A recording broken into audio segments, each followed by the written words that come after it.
Once your plans to scale are finished and approved, what you'll do is you'll get a piece of foam and we're going to set up our overall size for our boat. All right, so this block of foam is larger than what we need, so we're going to cut it down to our largest width, length, and thickness.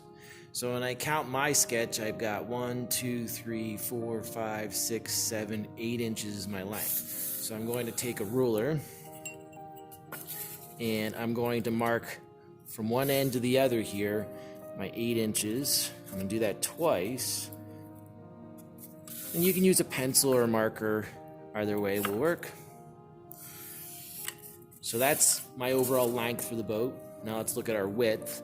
So I've got 1, 2, 3, 4, 5. So I can go ahead and I'll make marks at 5 inches. There's 5. Right here is 5. And then I can go ahead and take my ruler.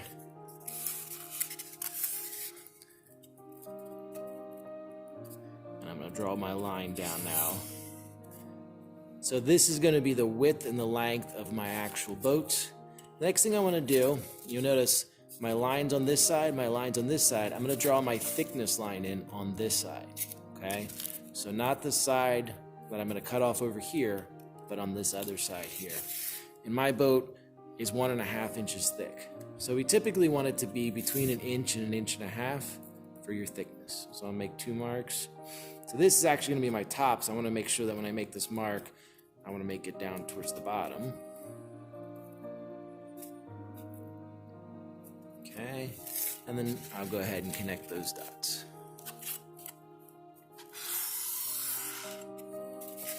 Okay, now in the classroom, we're going to go ahead and use a bandsaw. If you're at home, you're probably going to have to use some type of X-Acto knife or box cutter, and then end up using sandpaper to shape this. Okay, so we're going to go back to the bandsaw and we'll show you how to cut this down.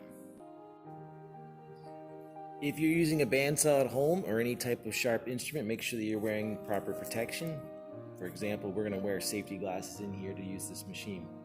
So because the thickness of our foam ends up being a lot thicker than the wood we usually cut, we're going to have to adjust this up.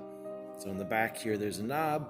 We'll loosen that knob and we'll raise this so that it just sits a little bit higher than our foam. I'm going to go ahead and tighten that down. So the first 2 cuts I'm going to make, I'll cut my length off, and then I'll cut my width off here.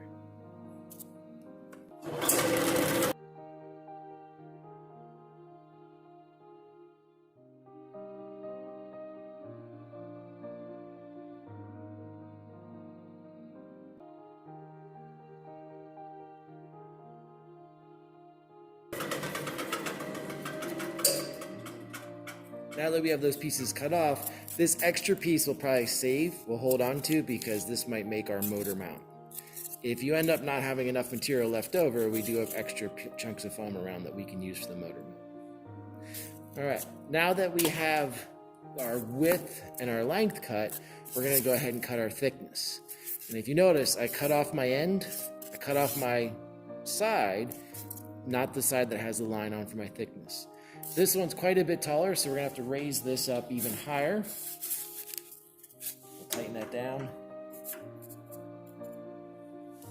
Because this is really thin and our blade's really exposed, we wanna make sure that we're really careful here not cutting ourselves.